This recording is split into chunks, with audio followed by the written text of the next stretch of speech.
Hey guys, Kellen again here with Droid Life, and I want to do just a quick comparison of the brand new Droid Turbo now that we've unboxed it and sort of taken a quick tour, compared to last year's Droid MAXX, since this is kind of the phone that it's replacing, and then also to this year's Moto X. So you can see some of the differences there from where we've gone from the Moto X in August until now, basically.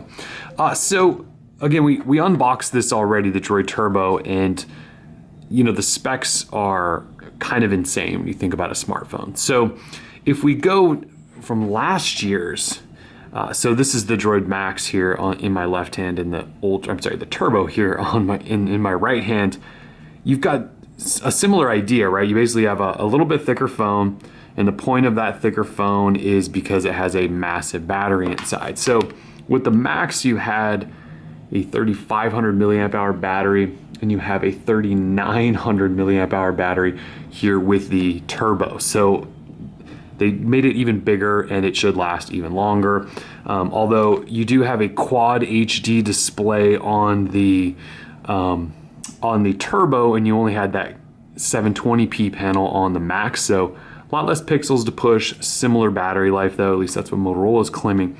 You can see in terms of size, the Turbo is just slightly taller. That's because it's got a 5.2 inch display versus the 5.0 inch display on the MAXX. There's also the cameras up there. So you had a 10 megapixel camera in last year's device. You have a 21 megapixel camera in this year's device. They both had 2 megapixel cameras up front. You can see the MAXX is there just off to the right of the speaker grill. On the Turbo, you have a speaker grill actually all the way up top, and then a centered camera, which is kind of nice. They both have capacitive touch buttons there on the bottom. Last year, the Droid version was sort of tweaked when compared to stock Android. You can see on the Turbo, they're actually gone with standard. Well, they're actually kind of retro already because Lollipop's on-screen buttons have changed, so these are going to look a little bit older, as all devices with on-screen buttons get updated with new Lollipop ones. In terms of the design, you can see you've got the sort of Kevlar angular pattern here that we've seen on a number of Droids.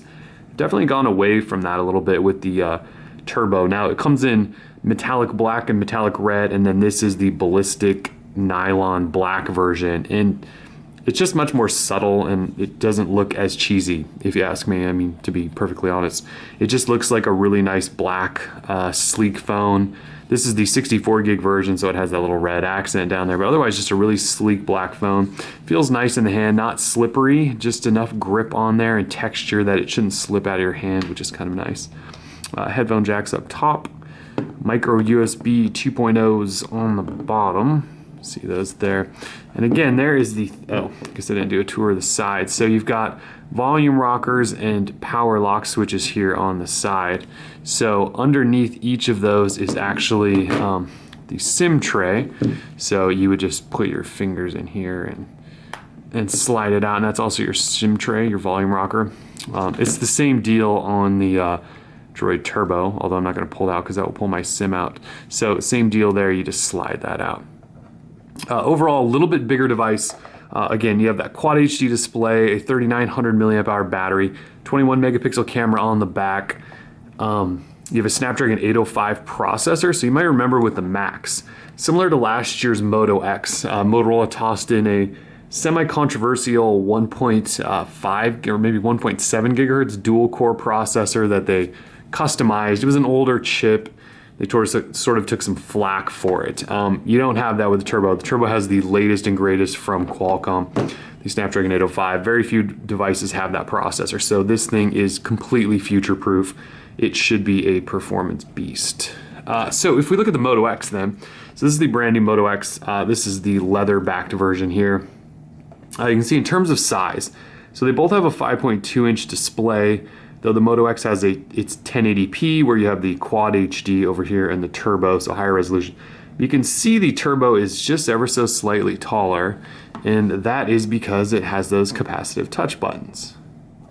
And so, so it added just a little bit of size. But you can sort of envision how much smaller the Droid Turbo would be if it didn't have capacitive buttons, if it had on-screen.